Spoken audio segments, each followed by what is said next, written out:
Boa noite, bem-vindos, tudo bem? Espero que estejam todos bem, espero que estejam todos se cuidando. É a primeira aula com agora o visual da pandemia 2020, não é radicalismo nem nada, não temos barbearias abertas e essa necessidade de cortar o cabelo faz com que a gente tenha que tomar esse tipo de atitude. Fiquem tranquilos até a gente voltar para a faculdade, provavelmente vai ter crescido. Nós vamos hoje, nessa última aula que nós teremos sobre as exceções aplicáveis às hipóteses de competência territorial, de competência interna territorial, nós vamos abordar as últimas exceções aplicáveis a estas hipóteses de competência territorial.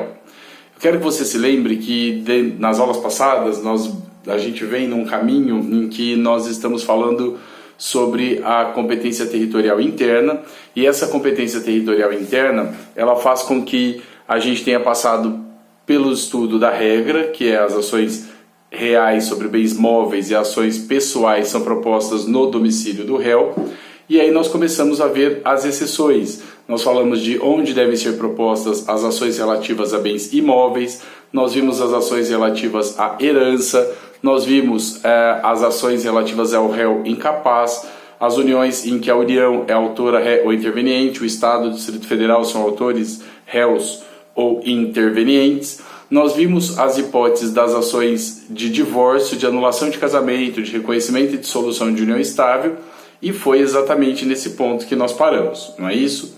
Nós vamos então continuar a partir daqui. Ok? Então, nós iniciaremos hoje falando sobre as ações de alimentos. As ações de alimentos, veja, elas têm uma peculiaridade que é o seguinte, né? Nós temos várias espécies de ações de alimentos, vários motivos pelos quais você pode propor uma ação que envolva alimentos.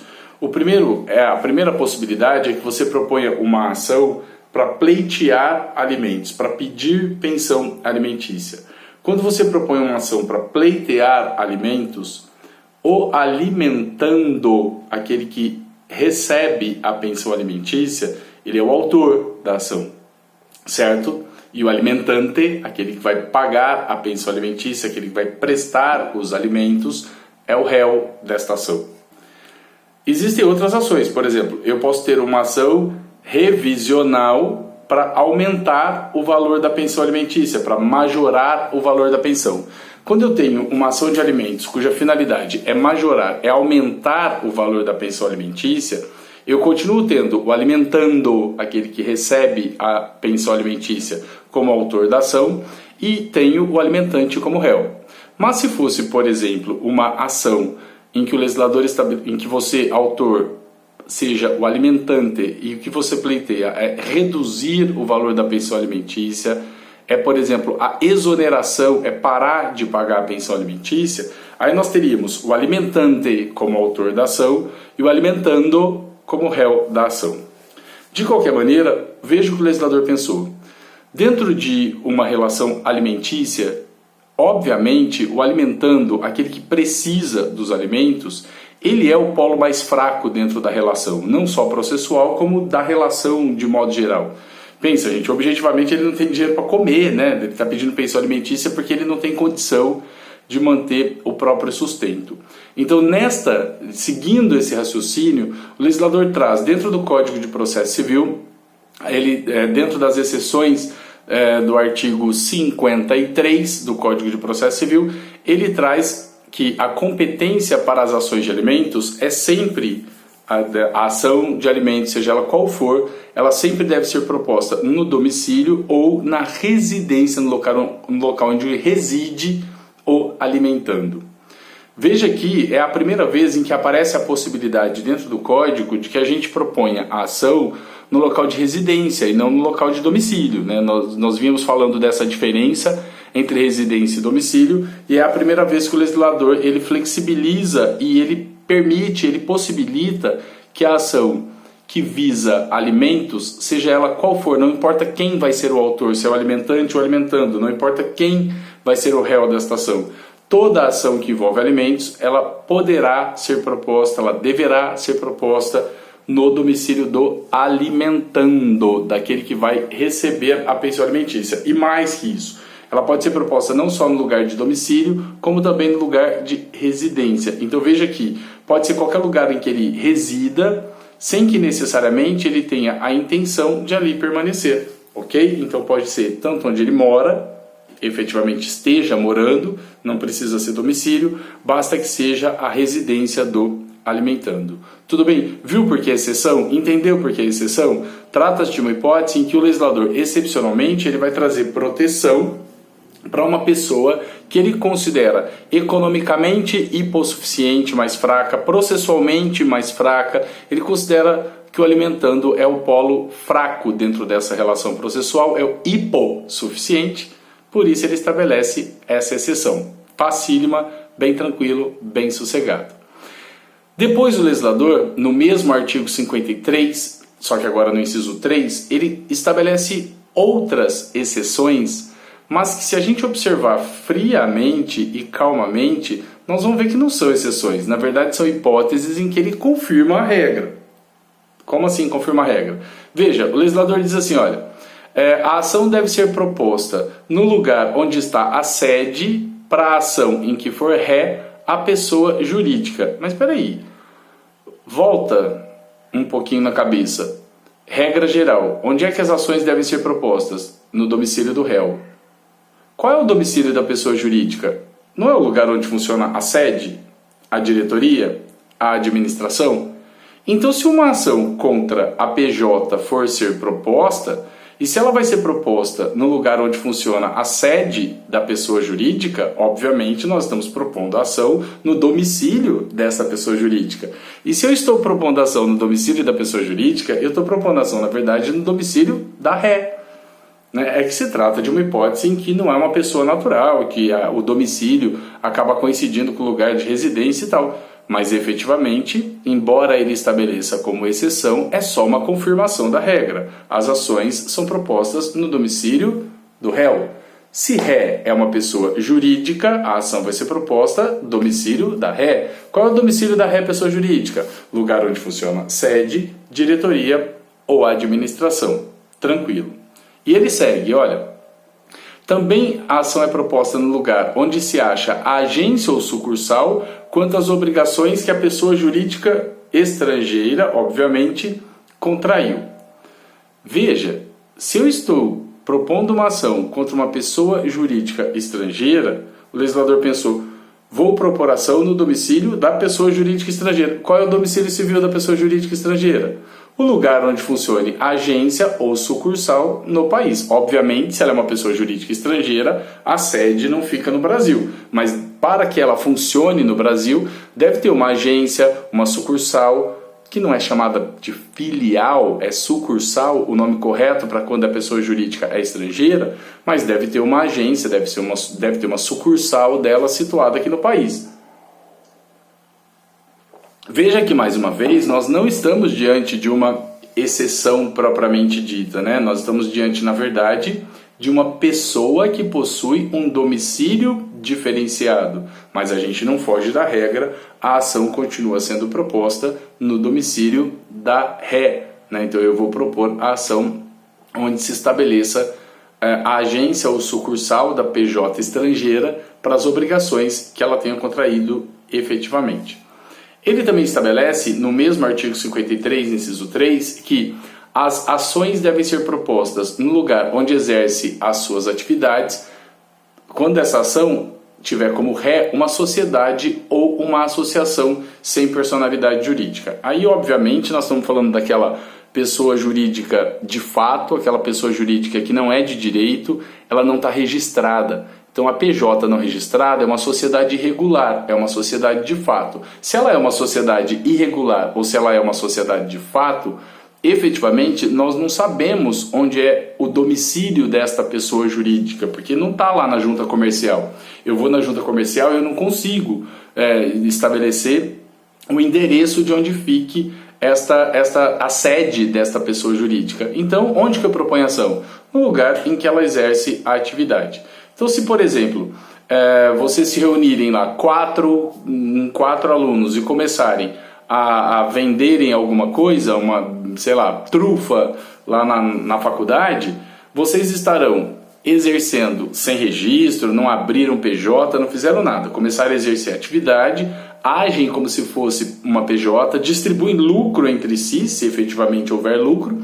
Então, nessas situações, vocês serão uma sociedade regular, ou de fato, sendo uma sociedade regular, eu vou propor ação onde? No lugar em que vocês exercem a atividade. Se é em São José do Rio Preto que vocês exercem a atividade de compra, venda, de troca, de consignação de trufa, é lá que eu devo propor a ação efetivamente. Bem fácil essa exceção, bem tranquila, bem sossegada.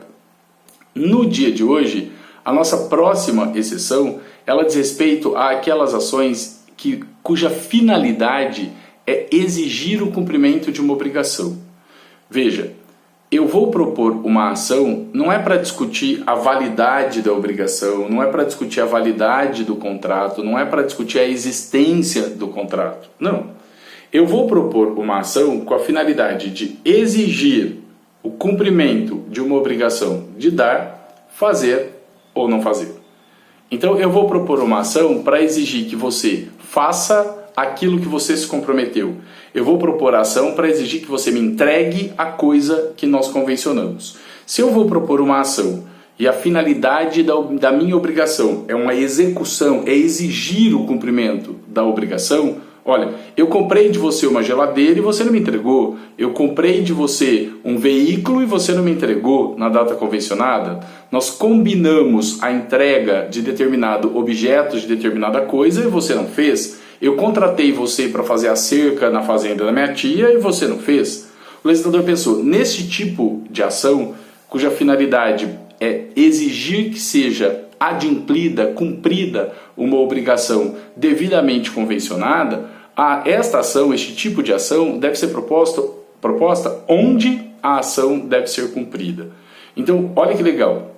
Se eu contratei você, que mora na cidade de São José do Rio Preto, para pintar o muro da casa da minha tia, que mora lá na cidade de Barretos, e o contrato foi celebrado em Rio Preto, eu moro em São José do Rio Preto, você domiciliado em São José do Rio Preto, tudo está aqui em São José do Rio Preto. Só que nós convencionamos, qual que é o objeto da obrigação? Pintar a parede da casa da minha tia que mora em Barretos.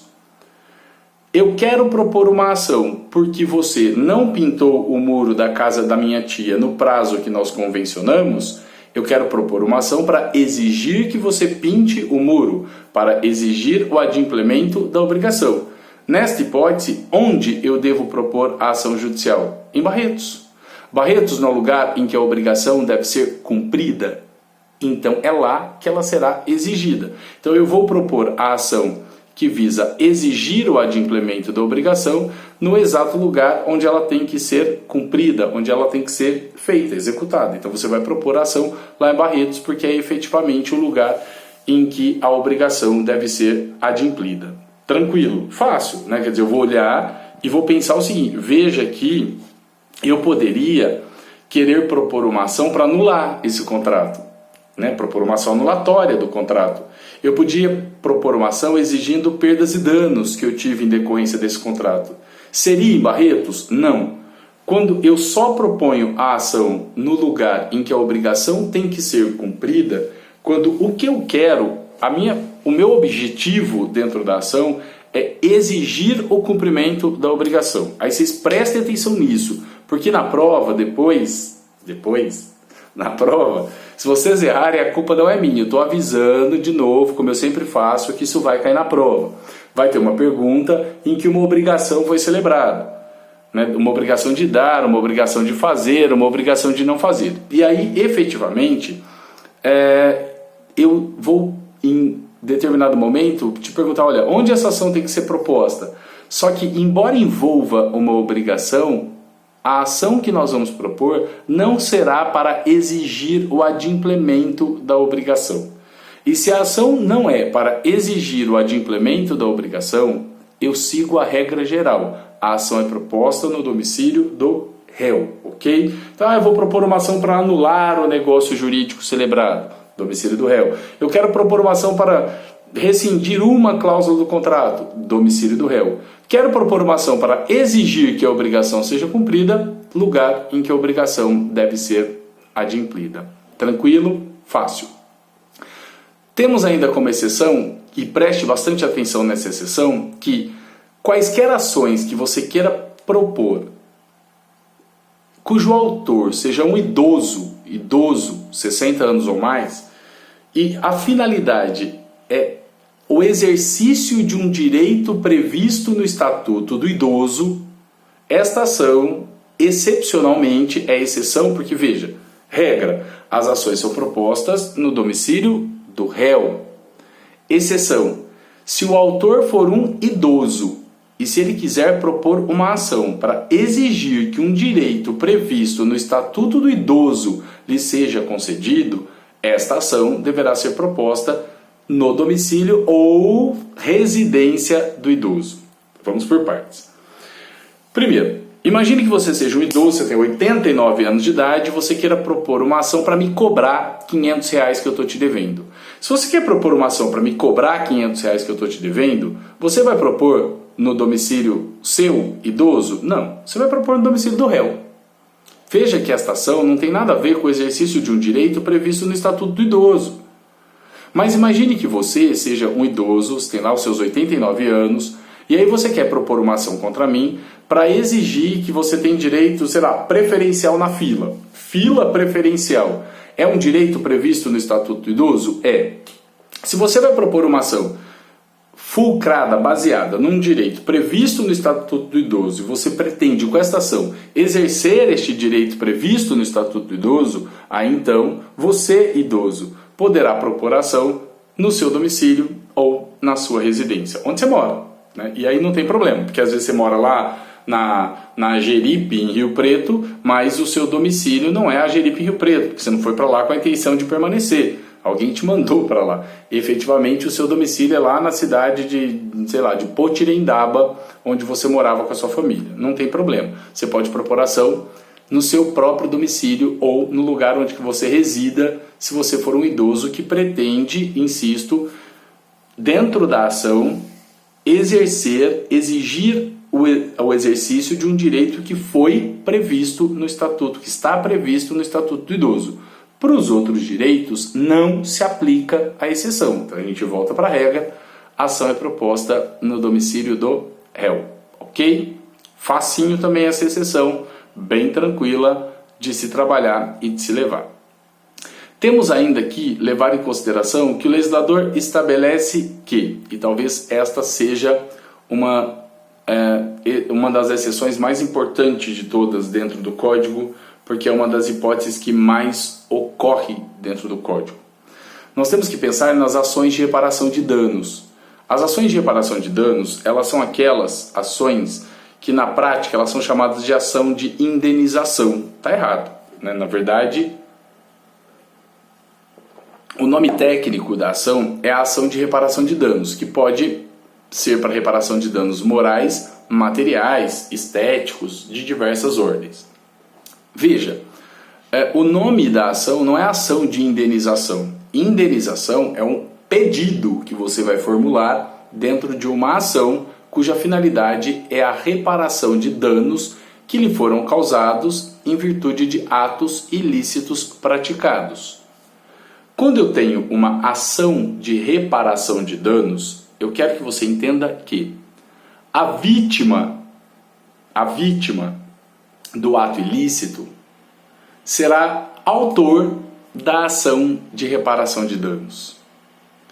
O causador do ato ilícito, o autor do ato ilícito, quer dizer, quem pratica o ato ilícito, será o réu na ação de reparação de danos. Então veja que a vítima do ato ilícito, aquele que sofreu o ato ilícito, contra quem foi praticado o ato ilícito, ele é, na verdade, o autor da ação de reparação de danos.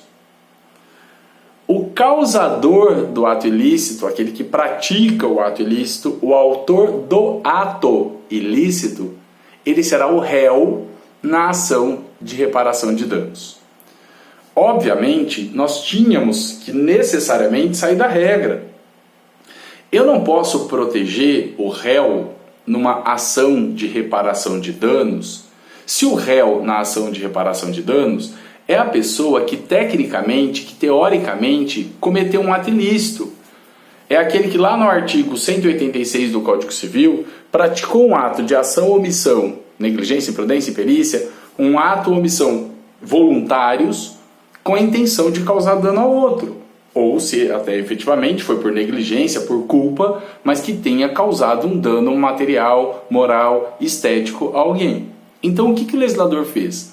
Ele estabeleceu da seguinte forma: ações de reparação de danos, as populares ações de indenização, que nós já sabemos, pelo amor de Deus, que não é a terminologia correta para uma ação de reparação de danos, as ações de reparação de danos, elas devem ser propostas no local, no lugar, na localidade em que o ato ilícito tenha sido praticado, ok?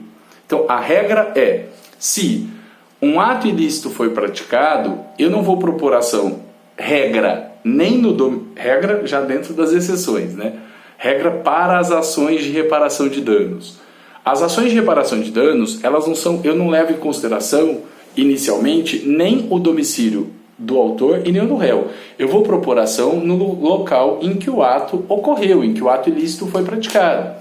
Então, efetivamente, imagine você que a gente esteja dentro de uma situação em que você mora lá na cidade de Ribeirão Preto, eu moro lá na cidade de São Paulo. Só que nós dois estamos aqui em São José do Rio Preto e é aqui em São José do Rio Preto que eu pratico um ato ilícito em relação a você. Imagina que eu fira sua honra, boa fama, respeitabilidade, eu te xingo, eu falo mal de você, e aí você pretenda propor uma ação de reparação de danos contra mim. Você vai propor lá em São Paulo? Não. Vai propor em Ribeirão? Não. O ato ilícito foi praticado em São José do Rio Preto, então logo a ação deve ser proposta aqui, ok? Fácil. O problema é que esta exceção tem exceções, e é aí que nós precisamos ficar atentos para não errar nunca na vida. Ações de reparação de danos devem ser propostas no local em que o ato foi praticado, em que o fato ocorreu. Exceto se você pretenda propor uma ação de reparação de danos, primeiro, em virtude de um acidente de trânsito, de um acidente de veículos. Se você pretende propor uma ação de reparação de danos que foram causados por um acidente de veículos, aí então você pode propor a ação tanto no lugar em que o ato aconteceu, o acidente, como você pode escolher propor a ação no domicílio seu, autor da ação, ok? Veja, o legislador está protegendo a vítima do acidente de veículos.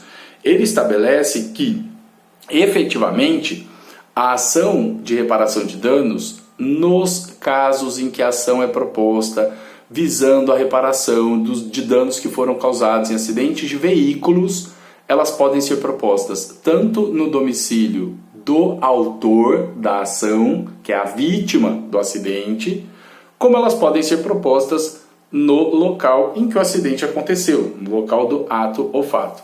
Veja que nós estamos numa exceção excepcionalíssima, nós estamos protegendo aquela pessoa que é vítima dentro de um acidente de veículos, então ele vai poder escolher